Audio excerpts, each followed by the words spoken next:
دکتور عبدالحکیم بشار گوتاره که دبی ناوی باغوز آراسته کنو یام الملانیه لسوریه بلاف کره تیده بحثا شر داعش لباغوز دکه گوب گوتناوی افنای واته بداوی هاتنا شر داعش لسوریه و عراقی لبالک شانسر هندک بویرین گو هفدمی وی شری هاتن رودانه یکم رودانه بانگا ایران جسروک رژیم سوریه را بشار الاسدش بو سردانا ایران و جویناوی بخامن ایره و نبونا آلا رژیم سوریه د جوینان ده بگومان آرمانجن وین لشکری هبون به تایبت گو قاسم سلیمانی دوی جوینه ده آمده بو.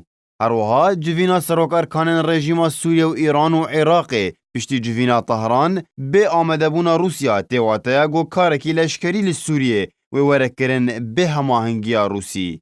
هروها سردانا وزیر بروانی روسی جبو سوریه پشتی جوینا سروک ارکان هر سی ولات ناووری. بریارا هفمانیا نافدولتی و چکدارین قصده به بداوی هاتنا رخصتنا داعش پشتی کنترل کرنا باغوز پشت را رژیم سوریه راگاند گو اگر چکدارین قصده خواه و چکین خورا دستی وان نکن او برین لشکری دفرین وان کنترل بکن.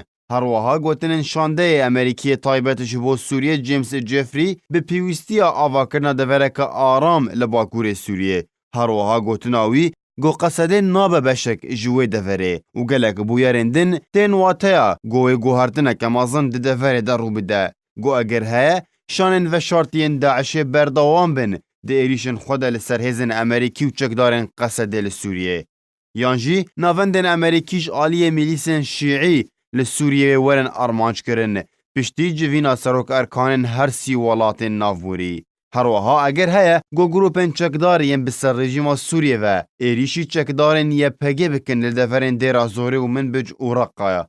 یانجی و رژیم حول بده گو چکدارین قصده جهف بخه گو گلک حوال بندن و دناوا وان چکداران ده هنه و بگومان دکار وان بکار بینه لگوری اجنده این خواه. حولین رژیمش بو پیدا کرنا ململانیه که کردی عربی به تایبت هفدمی کریارین پیدین خراب ده دفرین عربی ده مینا دیرا زوره و رقا لو ما اگر هیا رژیم سوریه هنده گروپین بچوک چکدار بکه جبو شر پیده و پیدا کرنا ململانیه که کردی عربی دورو دریجه. بهز کرنا شر لعدلبه لی بگهشتنا آسا ایریشا بگشتی. جبو پیدا کرنا فشار لسر ترکیه جبو بلس کرنا جناورنا دسته تحریر شام هر وها جبو پاراستنا هبونا ترکیه ده پیمانیا سوچی ده.